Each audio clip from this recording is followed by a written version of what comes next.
Hello everyone, स्वागत है आपका बैंको करियर एकेडमी के यूट्यूब चैनल पे। मैं राकेश कुमार। आज की क्लास में हम लोग बात करने वाले हैं सब्जेक्ट वर्ब एग्रीमेंट के बारे में। इससे पहले भी हम सब्जेक्ट वर्ब एग्रीमेंट के 2 से 3 वीडियो जो हैं वो अपलोड किए जा चुके हैं। एक बार उनको जाकर जरूर देखेंगे आप लोग। वहाँ पे हमने कुछ ऐसे सिंपल और आसान तरीके देखे हैं जिससे आप किसी भी सेंटेंस को, जहाँ पे आपको सब्जेक्ट और वर्ब की पहचान करनी हो, उनके कुछ आसान तरीके बताए हैं। आप किसी भी तरीके से कौन सी वर्ब सिंगुलर है, कौन सी वर्ब प्लूरल है, कौन से सब्जेक्ट सिंगुलर होते हैं, कौन से प्लूरल होते हैं, वो सारी बातें बताई गई हैं। आज की क्लास में हम इसी से आगे बात कर रहे हैं। देखिएगा, आज की क्लास में हम बात करने वाले हैं को रिलेटिव कंजक्शंस के बारे में। अच्छा भाग है, एग्जाम में अच्छा वेटेज रखता है, तो इसको आप थोड़ा ध्यान से देखेंगे। को रिलेटिव कंजक्शंस क्या होते हैं। को रिलेटिव कंजक्शंस की बात आ जाती है तो यहां से आप लोगों को देखना है। को रिलेटिव कंजक्शन अपने पास में नंबर 1 हो जाता है आपके पास ईदर या आइदर के साथ में और। दूसरा आपके पास में नीदर या नाइदर, जिसके साथ में हम क्या लगाते हैं, नोर। नॉट ओनली के साथ में लगाते हैं हम बट ऑल्सो, और बोथ के साथ लगाते हैं एंड।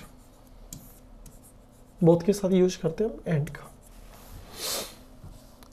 अब जब को रिलेटिव कंजक्शंस की बात आ जाती है तो आपको यहां से कुछ बातें ध्यान रखनी होती है, और एग्जाम में काफी क्वेश्चंस जो होते हैं वो यहां से पूछे जाते हैं। यहां से हम जितने भी प्रकार के क्वेश्चन बनने वाले हैं सबके बारे में बात करने वाले हैं। देखिएगा, को रिलेटिव कंजक्शंस में नंबर 1 तो आपको याद रखना है कि जब भी ऐसा कोई सेंटेंस आपको दिखाई देता है तो आपको सबसे पहले एक बात चेक करनी होती है कि सेम पेयर वर्ड्स होना चाहिए, सेम पेयर वर्ड होना चाहिए। नंबर 2 बात कर रहे हैं अपन यहां से, सेम पेयर वर्ड होने के साथ साथ अगर सेंटेंस के अंदर 2 नाउन दिखाई दे जाए आपको, ऐसे केस में अगर वर्ब यूज करना है तो वर्ब जो होता है वो हमेशा बाद वाले नाउन के अकॉर्डिंग यूज होगा। और नंबर 3 ध्यान देना है आप लोगों को कि अगर आपके पास में बोथ दिया गया हो तो उसके साथ एंड यूज होता है। और ऐसे केस में एक बात फिक्स है कि वर्ब जो है वो हमेशा कैसा आने वाला होता है, प्लूरल वर्ब यूज होता है। यहाँ पे आपको दोनों नाउन चेक करने की जरूरत नहीं है। ये नहीं देखना है आप लोगों को कि बाद वाला नाउन या पहला वाला नाउन। आपको बोथ अगर दिखाई दे जाए तो ऐसे केस में एंड, और एंड के बाद वाला जो नाउन होता है वो नाउन हमें वर्ब जो है वो हमेशा कैसा होना चाहिए, प्लूरल होना चाहिए। और नंबर 4, इसी के अंदर अगर आप लोग देखते हैं तो सेम पार्ट्स ऑफ स्पीच होना चाहिए।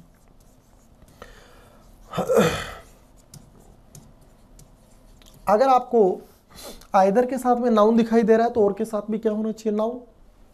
अगर आपके पास में नाइदर के साथ में नाउन है तो नोर के साथ भी क्या होना चाहिए, नाउन। मतलब सेम पार्ट ऑफ स्पीच होना चाहिए। ये 4 बातें आपको ध्यान रखनी होती है यहां से कि सेम पार्ट ऑफ स्पीच होना चाहिए, सेम पेयर वर्ड होना चाहिए। पेयर वर्ड से मतलब है कि इधर आ गया तो और। एग्जामिनर कई बार आइदर के साथ में नोर लगाकर क्वेश्चन दे देता है, तो ये भी आपको ध्यान देना है। इसी के साथ साथ हम लोग कुछ और वर्ड्स के बारे में बात कर रहे हैं। देखिएगा, एक आपके पास होता है एज वेल एज, एक आपके पास होता है अलोंग विथ, एक आपके पास होता है टुगेदर विथ, एक होता है आपके पास विथ, एक होता है आपके पास इंक्लूडिंग, एक वर्ड आपके पास होता है एक्सक्लूडिंग, एक वर्ड आपके पास होता है अकम्पनीड बाय, अकम्पनीड बाय, आपके पास हो जाएगा गाइडेड बाय। ये जो फ्रेज आपको दिखाई दे रहे हैं ये 2 नाउन को जोड़ने का काम करते हैं। ये जो नाउन है, ये जो फ्रेज है, ये भी 2 नाउन को जोड़ने का काम करते हैं। और ध्यान देंगे, अगर इन शब्दों से जोड़ के 2 नाउन को अगर लिखा जाता है तो ऐसे केस में इसके बाद में आने वाला जो वर्ब होता है वो वर्ब हमेशा पहले वाले नाउन के अकॉर्डिंग यूज होना चाहिए।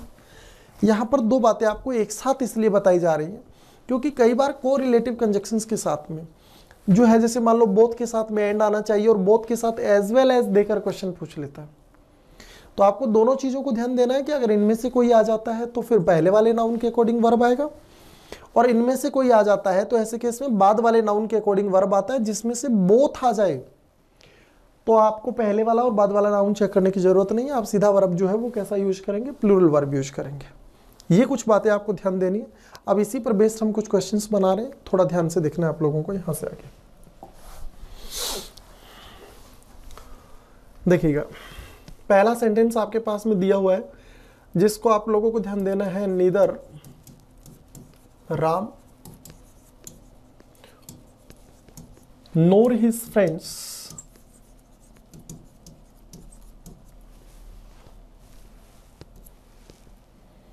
has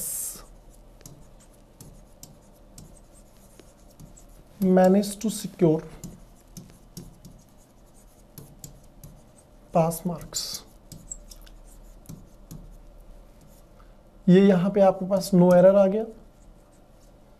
ये आपके पास नंबर 4 है, ये नंबर 3 है, ये नंबर 2 हो जाएगा आपके पास, ये नंबर 1। आपको ये बताना है इस सेंटेंस के कौन से भाग में एरर है। अगर आपको लगता है सेंटेंस के पहले पार्ट में एरर है तो आपका जवाब हो जाएगा ऑप्शन ए, दूसरे में गलती है तो बी, तीसरे में गलती है सी, और अगर लगता है कोई एरर नहीं है तो आपका जवाब हो जाएगा नो एरर। नेक्स्ट सेंटेंस के बारे में बात कर रहे हैं, यहां से देखिएगा। अगला सेंटेंस आपके पास दिया हुआ है, not only India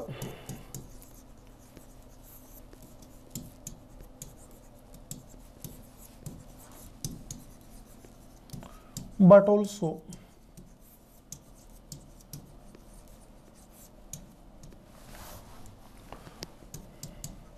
many developing countries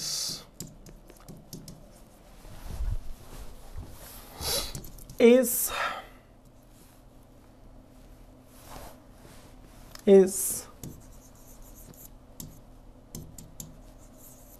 helping people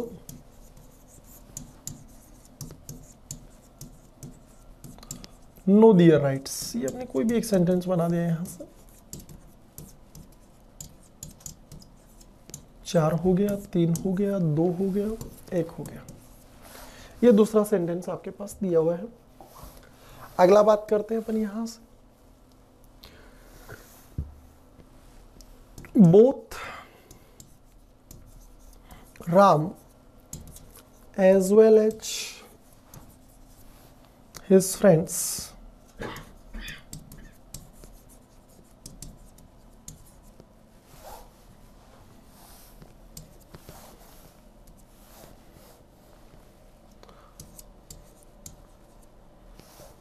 come there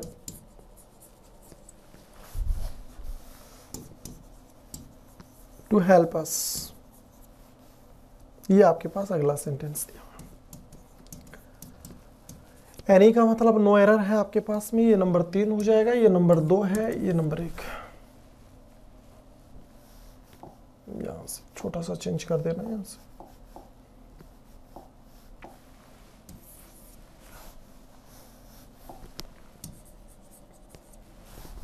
अगला सेंटेंस बना देते हैं यहां से, both Ram as well as his friends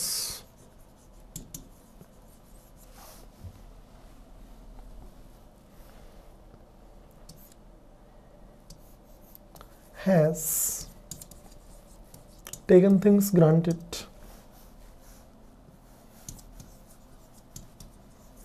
ये अगला सेंटेंस आपके पास है।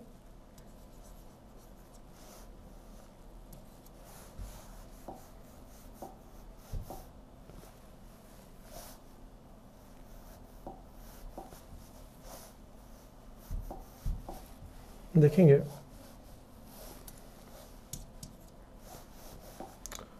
Taken it seriously. बताएंगे आप लोग यहां से ये जो सेंटेंस आपके पास दिया हुआ है इस सेंटेंस के कौन से भाग में एरर है।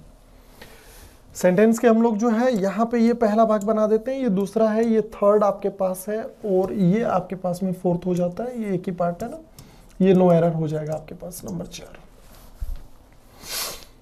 यहाँ पे आपके पास में देखेंगे बोथ एज वेल एज, ये फर्स्ट पार्ट रहेगा, ये फर्स्ट पार्ट है, इसको हम जो है वो सेकंड पार्ट का नाम दे देते हैं। ये आपके पास में थर्ड पार्ट है, ये आपका फोर्थ पार्ट है, और ये नंबर 5 में नो एरर रहेगा। थोड़ा सा चेंज इसलिए कर रहे हैं ताकि एग्जामिनर अलग प्रकार के जो क्वेश्चंस बनाता है उसमें आप लोग गलती ना करें। पहले सेंटेंस पे चलते हैं, देखिएगा नीदर के साथ में क्या दे रखा है, राम, बताइए क्या है, नाउन। नोर के बाद में देखोगे हिज फ्रेंड्स, ये भी बताओ क्या है आपके पास, नाउन। तो पार्ट ऑफ स्पीच तो सेम है, नीदर के साथ नोर आना चाहिए, मतलब पेयर वर्ड भी सेम है। अब ऐसे केस में अगर वर्ब लगाना है तो बताइए पहले वाले के अकॉर्डिंग लगेगा या बाद वाले के, तो देखिएगा बाद वाले के अकॉर्डिंग वर्ब लगेगा। ये प्लूरल है तो बताइए वर्ब भी कैसा होगा, प्लूरल, और हैज को क्या बना देंगे अपन, हैव बना देंगे। पहला सेंटेंस जो है। दूसरे वाले में चेक करते हैं, नॉट ओनली है, नॉट ओनली के साथ में बट ऑल्सो है, नॉट ओनली के बाद में इंडिया नाउन है, बट ऑल्सो के बाद में मैनी डेवलपिंग कंट्रीज नाउन है। वर्ब जो है वो बाद वाले के अकॉर्डिंग लगेगा, कंट्रीज प्लूरल है, इसका मतलब वर्ब जो है वो भी कैसा लगेगा, प्लूरल लगेगा। इसके स्थान पे क्या बना देंगे, आर बना देंगे। बोथ के साथ में देखोगे यहाँ पे नाउन है और यहाँ पर भी नाउन है, लेकिन आप लोग क्या देख रहे हो, यहाँ पे जो बोथ के बाद में जो है एंड आना चाहिए, जबकि यहाँ पर एज वेल एज दिया हुआ है। अगर ऐसा सेंटेंस एग्जाम में आ जाता है जहाँ पे बोथ के साथ अगर एज वेल एज आ जाता है, तो देखिए दो संभावनाएं हो सकती हैं कि या तो बोथ हटेगा या एज वेल एज के स्थान पे एंड बनेगा, या तो बोथ हटेगा या फिर एज वेल एज के स्थान पे एंड बनेगा। अब दोनों में से देखते हैं कौन सी चीज जो है। अब दोनों संभावनाएं हो सकती हैं, तो अगर आप लोग पहले आगे जाकर वर्ब को चेक करते हो तो वर्ब जो है वो फर्स्ट फॉर्म है। फर्स्ट फॉर्म मतलब कैसा वर्ब है, प्लूरल। अगर आपके पास दिया हुआ वर्ब प्लूरल है और अगर हम जो है बोथ हटा दें, क्या हटा दें, बोथ हटा दें, तो एज वेल में एज में तो पहले वाले के अकॉर्डिंग वर्ब यूज होता है, मतलब राम के अकॉर्डिंग वर्ब यूज होगा। राम सिंगुलर है तो वर्ब कैसा होना चाहिए, सिंगुलर। कितने पार्ट में एरर हो जाएगी, दो पार्ट में। अगर हम बोथ हटा दें तो कम को भी क्या बनाना पड़ेगा, कम्स। लेकिन अगर यहां पे हम लोग एज वेल एज को एंड बना देते हैं, दो संभावनाएं थी, या तो बोथ हटता और या फिर एज वेल एज के स्थान पे एंड बनता। बोथ के साथ में एंड आ गया, अब वर्ब प्लूरल होना चाहिए, वर्ब प्लूरल दे रखा है, आगे कोई एरर है नहीं। मतलब कौन से भाग में एरर हो जाएगा, एज वेल एज के स्थान पे एंड बन जाएगा। किसके अकॉर्डिंग हमने डिसाइड किया, वर्ब के अकॉर्डिंग। वर्ब चूंकि प्लूरल था इसलिए हम लोगों ने एज वेल एज को एंड बना दिया। अगर वहां पे वर्ब सिंगुलर होता तो हम बोथ हटाते। बिल्कुल वैसे ही दूसरे सेंटेंस में देखोगे आप लोग, बोथ के बाद में राम दे रखा है, यहाँ पे एज वेल एज है और यहाँ पर उसके फ्रेंड्स के बारे में बात हो रही है, हिज फ्रेंड्स है, मान लो प्लूरल है। अब यहाँ पे वर्ब देखिए कैसा है, सिंगुलर है। अगर यहाँ से हम एज वेल एज को एंड बना दें तो वर्ब का भी क्या होना जरूरी हो जाता है, प्लूरल, जो कि गलत है। बताओ फिर ऐसे केस में क्या करेंगे, ऐसे केस में हम बोथ हटा देंगे। अब सब्जेक्ट कौन रह जाएगा, राम, जो कि सिंगुलर है, वर्ब भी कैसा सिंगुलर है, आगे ठीक है सब कुछ। ये आपके पास में तीसरा सेंटेंस हो गया। नेक्स्ट बात करते हैं अपन इसी से आगे। अगली बात ध्यान दोगे आप लोग कि नोट नाम का जो शब्द होता है, नोट, देखिए एडवर्ब होता है। एडवर्ब होने के साथ साथ ये भी बोलो क्या काम कर सकता है, कंजक्शन का। तो आपको क्या ध्यान देना है कि अगर नोट जो है वो अगर दो नाउन से जोड़ के लिखा गया है तो ऐसे केस में जो वर्ब लगेगा वो वर्ब हमेशा पहले वाले नाउन के अकॉर्डिंग लगेगा। मतलब नोट के बाद वाला जो है वो कभी भी सब्जेक्ट का काम नहीं करेगा। मतलब ये वाला जो नाउन है वो कभी भी किसका काम नहीं कर सकता है, सब्जेक्ट का काम नहीं कर सकता है। ये आपको याद रखना है। अगर नोट सेंटेंस की शुरुआत में आ जाए इस तरीके से, तो ऐसे केस में यहां पे नाउन आ जाएगा, यहां पे फिर बट के बाद में नाउन आएगा। अब बताओ वर्ब किसके अकॉर्डिंग आएगा, तो ऐसे केस में वर्ब जो है वो इस वाले नाउन के अकॉर्डिंग आएगा। क्यों, क्योंकि बट के बाद, नोट के बाद वाला नाउन जो होता है वो कभी भी सब्जेक्ट का काम नहीं करता। याद रख पाएंगे आप लोग। और दूसरी चीज ध्यान देना कि नथिंग और नो वन, अगर ये जो है नथिंग और नो वन अगर सेंटेंस में आ जाते हैं, जो कि अपने आप में इंडेफिनिट प्रोनाउन होते हैं, अगर ये सेंटेंस में आ जाते हैं जो कि हमेशा बोलो कैसे होते हैं, सिंगुलर, तो ऐसे केस में वर्ब जो है वो कैसा यूज होता है, सिंगुलर वर्ब यूज होता है। अगर नथिंग और नो वन आ जाए तो देखिएगा, आगे बात करते हैं अपन इसी को लेकर। पहला सेंटेंस हमने बनाया, पहला सेंटेंस आपके पास लिखा गया है I, not he, not his,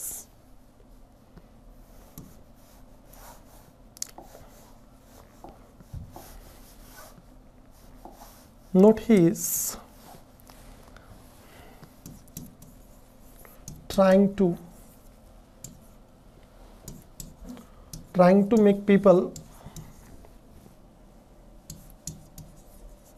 make people happy, ये हमने एक सिंपल सा सेंटेंस बनाया। आप लोग देखेंगे सेंटेंस के 5 भाग बना देते हैं यहाँ से। ये 5 है, ये नंबर 4 है, ये नंबर 3 है, ये नंबर 2 है, और ये वाला जो रहेगा वो नंबर 1 रहेगा। और एक सेंटेंस और बना देते हैं, फिर दोनों सेंटेंस को एक साथ देखते हैं हम लोग। Not Ram but I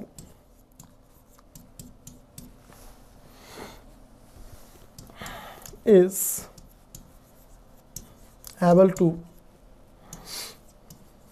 make it happen। ये आपके पास में अगला सेंटेंस है। बताएंगे दोनों सेंटेंस में क्या एरर है।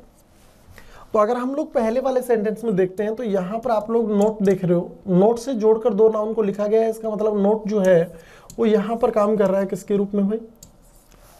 प्रोनाउन के रूप में काम कर रहा है। नोट जो है वो यहाँ पर किसके रूप में काम कर रहा है? एडवर्ब के रूप में। होता तो एडवर्ब है, लेकिन अगर 2 नाउन को जोड़ने का या 2 प्रोनाउन को जोड़ने का काम करने वाला शब्द जो होता है वो बोलो क्या हो जाता है? आपके पास कंजक्शन हो जाता है। तो यहाँ पर आपके पास में जो नोट दे रखा है, जो कि होता क्या है आपके पास? एडवर्ब, लेकिन यहाँ पर काम किसका कर रहा है? कंजक्शन का। ऐसे केस में वर्ब जो है वो पहले वाले नोट के बाद वाले सब्जेक्ट के अकॉर्डिंग यूज नहीं होगा, तो पहले वाले के अकॉर्डिंग आई के अकॉर्डिंग इज यूज होगा या एम यूज होगा? एम यूज हो जाएगा। आगे देखते हो आप लोग, नोट के बाद में देखेगा आप राम लिखा हुआ है, बट के बाद में आई लिखा हुआ है। अब बताइए सब्जेक्ट किसको माने? राम को या आई को? नोट के बाद वाला सब्जेक्ट नहीं होता है, तो इसके स्थान पे यहाँ पे क्या आ जाएगा? एम आ जाएगा। तो आपको क्या पता चला कि नोट शब्द जो कि होता तो एडवर्ब है, लेकिन एडवर्ब होने के साथ साथ ये कंजक्शन का काम भी कर सकता है अगर ये 2 नाउन को या 2 प्रोनाउन को जोड़ने का काम करता है। ऐसे केस में वर्ब जो होता है वो नोट के बाद वाले नाउन के अकॉर्डिंग यूज नहीं होगा, पहले वाले के अकॉर्डिंग यूज होगा। और नोट अगर शुरुआत में आ जाए तो फिर बट के बाद वाले नाउन के अकॉर्डिंग। अब यहां से आपको क्या बात पता चलती है कि इस दूसरे वाले स्ट्रक्चर में आप लोग देख रहे हो तो नोट के बाद में हमने बट लिखा है, नोट के बाद में हमने ओनली नहीं लिखा, और बट के बाद में हमने क्या लिखा? ऑल्सो नहीं लिखा। तो आप लोग यहां से एक बात याद रखोगे कि नोट के बाद में यूज होने वाला ओनली शब्द जो होता है ना, वो बताओ क्या होता है? एडवर्ब। और बट के बाद में ऑल्सो जो होता है वो भी बताओ क्या होता है? एडवर्ब होता है। तो ध्यान दें, नोट के साथ ओनली आए या बट के साथ ऑल्सो आए ऐसा जरूरी नहीं है, ये अपने आप में एडवर्ब होते हैं जिनको हम अपनी जरूरत के अकॉर्डिंग यूज कर सकते हैं। ओनली और ऑल्सो ऐसे पार्ट ऑफ स्पीच हैं जो किसी भी पार्ट ऑफ स्पीच की विशेषता बता सकते हैं, इसलिए हम नोट के साथ ओनली और बट के साथ ऑल्सो लगाते हैं। दोनों सेंटेंस में आप लोग देखोगे पहले वाले में आई सब्जेक्ट था तो इसके स्थान पे एम, और दूसरे वाले में भी आई सब्जेक्ट था इसलिए हमने इसके स्थान पे क्या बना दिया? एम बना दिया। नेक्स्ट बात करते हैं यहां से, ये तो वर्ब को लेकर बात हो गई। अगला बात जो कर रहे हैं हम लोग वो पार्ट ऑफ स्पीच को लेकर कर रहे हैं कि अगर मान लो डिफरेंट पार्ट ऑफ स्पीच आ जाए कोरिलेटिव कंजक्शन में तो आपको कैसे ध्यान देना होता है। और उससे पहले एक नथिंग को लेकर सेंटेंस बना देते हैं। Nothing but trees is seen there. अभी आपको बता के आए थे कि देखिए नथिंग जो होता है वो जब सेंटेंस में यूज हो जाता है, देयर है यहाँ पे, नथिंग जब सेंटेंस के शुरुआत में यूज हो जाता है तो ऐसे केस में हम जो वर्ब लगाते हैं वो वर्ब हमेशा किसके अकॉर्डिंग लगाते हैं? नथिंग के अकॉर्डिंग। नथिंग बताओ क्या होता है? Indefinite pronoun. इंडेफिनिट प्रोनाउन के रूप में ये क्या होता है? सिंगुलर। वर्ब कैसा आएगा? सिंगुलर।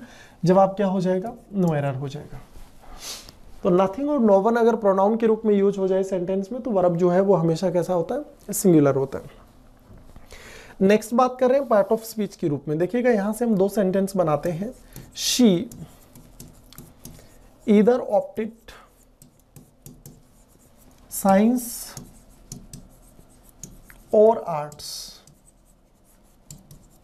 ये नो एरर हो गया, नंबर 4 हो गया, ये नंबर 3 है, ये नंबर 2 है और ये number 1।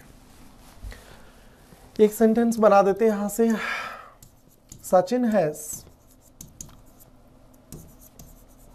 Not only the best records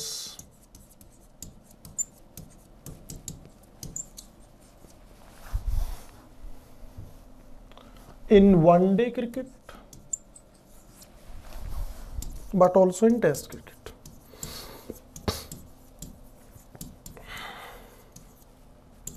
देखिएगा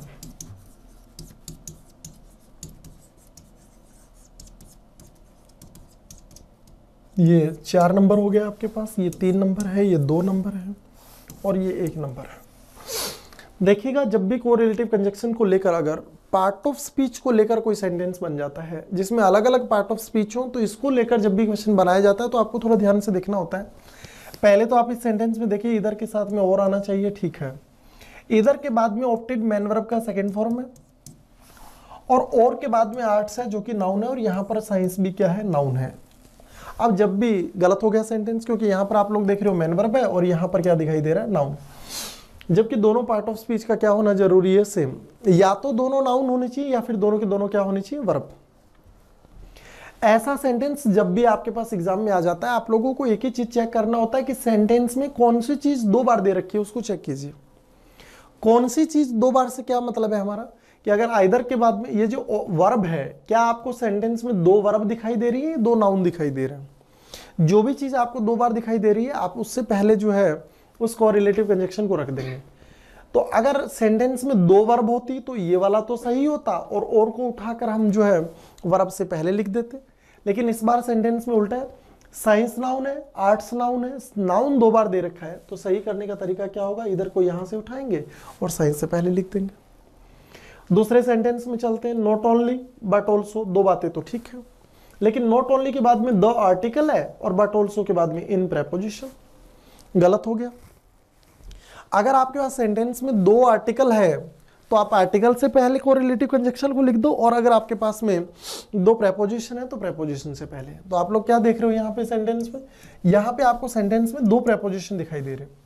अगर 2 प्रेपोजिशन दिखाई दे रहे हैं तो आप लोगों को क्या करना है, नॉट ओनली को यहाँ से उठाना है और किससे पहले लिख देंगे, इनसे पहले लिख देंगे।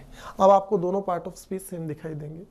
क्या याद रखेंगे, कोरिलेटिव कंजक्शन इंपॉर्टेंट पार्ट है ये अपने आप में। वैसे कंजक्शन का एक पार्ट होता है, लेकिन सब्जेक्ट वर्ब एग्रीमेंट में हम लोग इस चीज को इसलिए ध्यान देते हैं ताकि सेंटेंस में अगर 2 नाउन 2 कोरिलेटिव कंजक्शन से जोड़ के लिख दिए जाए तो ऐसे केस में आप वर्ब जो है वो कौन से वाले के अकॉर्डिंग यूज करते हो।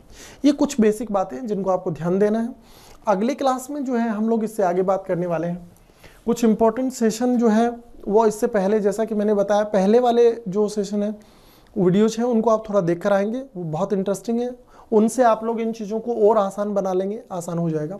आज के लिए बस इतना ही, धन्यवाद, मिलते हैं अगली क्लास में, थैंक यू।